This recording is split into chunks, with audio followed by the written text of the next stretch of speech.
Time now to introduce our next guest, and that is going to be Don Blanchat, the head coach of the Baldwin boys basketball team, coming off their state championship in Class 4A. So I got to ask, where's that state trophy? Is it securely locked away in the trophy room, or is it still on a parade or something? No, I can see it. It's right here on my kitchen table. So. Well, what was the experience like for you? First of all, congratulations. But what was the experience like for you and the boys? Oh, it was unbelievable. Going into the state tournament, we always knew we had a chance, regardless of our record. So just getting there, and we knew we would have 3 tough games. And we started out with a big one with Pratt, and to get through all 3 of those games, I mean, the experience was unreal. Watching those guys celebrate with the trophy after the game was worth every late night and early morning and tough practice and tough time. But that was an unbelievable experience watching those guys celebrate. 4A was loaded this year. I mean, you can say that about, any classification, especially when you get to the state tournament, all the teams are good, but 4A was loaded. I could have made a case probably for any one of those teams to win it all. Oh yeah. And that's walking in. It was, how do you scout for the next round when it's Atchison and McPherson? And it's, if you win, you don't know who's going to win that other matchup. And then the other side, you would, just based on record, you would think Rock Creek was going to come out, but Hugoton's been there and they've won it in the last 5 years, and Andale's always tough in every sport. So you never know, what's going to happen. And yeah, it was a great field this year out in Hutch. I mean, obviously the state championship game with Rock Creek was really intense, but I mean, even that first round game against Pratt, man, that was a dogfight. What was big in that first round to get that win against Pratt? Well, the first half, we came out and played a great first half. I mean, we played so well. Our defensive plan obviously was to shut down Arlie Morrell, and our backside guards were flying in there on the pass. And so to have that 15-point halftime lead, that was huge for us. We knew they were going to come, and they did, and they hit shots and they pulled it back, and it was a battle at the end. But if, we didn't come out the way we did in the first half, I don't know what that would have looked like at the end of the game. So that was really a huge key for us. Colton Collin played a great defensive game. He held, Arlie to 9 points, had 2 field goals and 5 free throws and only 2 offensive rebounds. So that, just shutting down the inside as much as we could, was a huge boost for us in that first round. The title game against Rock Creek, what was your mindset going in, even before tip-off, before that game?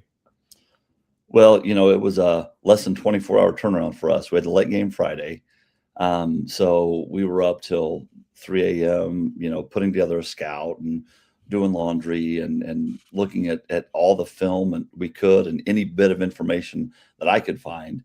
So, we told the guys the next morning, and we had a little walkthrough at 2 o'clock, the basics of who Rock Creek was, which they were 5 athletes that could all shoot, all drive, all pass. They could put anybody on the floor that could score. So for us, and what I told them all week was, when in doubt, just fall back to our habits. And our habits are good. We play good team basketball, and defensively we're very strong, I think. And we were all week to just understand, little things that they did and they wanted to do to us. And then hopefully our team defense was good to prevail, and it did. Well, Coach, anytime you win a state championship, I don't know if it matters who you play, but the fact that you went through the 1 seed, the 2 seed, the 3 seed, did that make it any sweeter? Of course, yeah, but it wouldn't have mattered what seeds. Right. Yeah, but it's for, those that I guess tell the story. That makes it really sweet. And of course, 2 of those were undefeated. But, if you look back at our Frontier League schedule, our Frontier League was so good this year. Night in and night out, we're playing at Ottawa or Eudora. Bonner Springs wins 5A. Paola to win the sub-state championship. That was an absolute battle. So we had a really tough Frontier League schedule, and it kind of prepared us for those, single-digit games that we had in the playoffs. I mean, you go back and look at that schedule. I mean, you look at the beginning of the season, you guys lose your first 2 games of the year. You had that 3-game slide, losing 4 or 5, late January, early February. And those are all really, like you said, against really good teams, and most of them were really close, a couple overtime losses. But it didn't seem like you guys ever wavered any moments during the season. I don't think there was a waiver of who we could be. I think there was just getting over, just, and I don't want to say, mental things or just getting through kind of the dog days of winter is what it was. Sure. We've won 4 straight sub-states, but we've never won our home winter tournament in 4 years. And so, because we've always matched up to Hayden, and Heritage Christian was really good one year, and Girard was really good one year. So it's like during that time, I don't know what it is, but we hit just a little bit of a skid, and then we regroup through February, and we're playing really well in March. So, like I said, we're 4-0 in sub-states in 4 years, but we haven't won the Baldwin Invitational tournament in 4 years. So it's kind of an odd thing. I mean, there are a lot of guys that, contributed to this year's team, but I feel like I've run into multiple people here on the show, that have brought up some of the stories of, Cooper Carr or Leo Schoenberger. Like, what was it like just having those two guys and just how special a season that they put together? Oh, I mean, those two guys were unreal. Before the tournament, I said they're the best duo in 4A. And I said they're two of the top 5 guys in 4A. And no offense to anyone else, but I think they're Sure. number 1 and number 1B. I mean, I think they are the best 2 players in 4A basketball this year. And like I said, there's a lot of coaches and a lot of players that would say, no, we think our guy is, and I don't blame them for that. But these 2 guys were just so good this year for us. I mean, they could, you saw Leo had 29 against Atchison, and Cooper for his entire career has just been so good. And late in a lot of those games, the Bonner Springs game to finish the regular season, and the Paola game to finish upstate, we had the ball with time winding down, and I decided not to take timeouts in both of those games because I had those 2 guys, and they've been there before.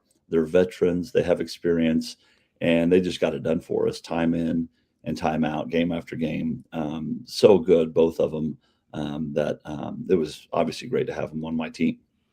Donnie Blanchat joining us here, head coach of the Baldwin boys basketball team, coming off their state title in Class 4A. So you arrived at Baldwin, 2014, is that right? Yes. Okay, so start teaching, and then you didn't coach until 2021, somewhere around there. So, like, what was it like you taking over that program after kind of being around those guys and being around the school for a while, then eventually being head coach? Well, yeah, I came in, I was an assistant for 5 years, and then I sat a year out, and I told somebody, the only thing that's going to get me back into coaching is a worldwide pandemic. And then, of course, that happened. And so over COVID, I got hired. And so that first year was odd. It was odd for everybody.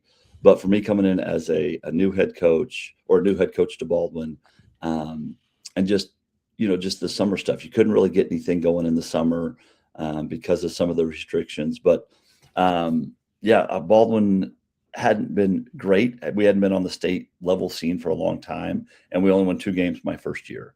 So we started to turn everything. And when I say everything, I told my assistant coach, who's Pete Carr, Cooper Carr's dad, we're leaving nothing like it has been, from gear to the locker room to our schedule to how we walk into a gym, how we walk out of a gym. Anything that can change, we have to change it. So, and that's what we started to do. We won 8th the next year. And then, of course, we've been in the state tournament 4 times in a row. So it was just changing the mindset of not only the players, but the people surrounding the program, even the community of how they looked at us. And so, it was a tough battle those first 2 or 3 years, but now we've got it going a little bit. So we just hope to continue the process. What were some of the things you changed? You mentioned locker room. What were some of the things that you actually physically changed? No, I mean, we took literally everything out, painted every wall, brought in new lockers. We've brought in new dry erase boards. We've got team photos, banners, everything hanging up in the locker room. It was almost looked like a prison before, like a dungeon. And so now it's a space where our guys kind of enjoy hanging out. And we've literally just transformed the whole space. We had an alumni come in there 3 or 4 weeks ago, and he's like, what happened in here?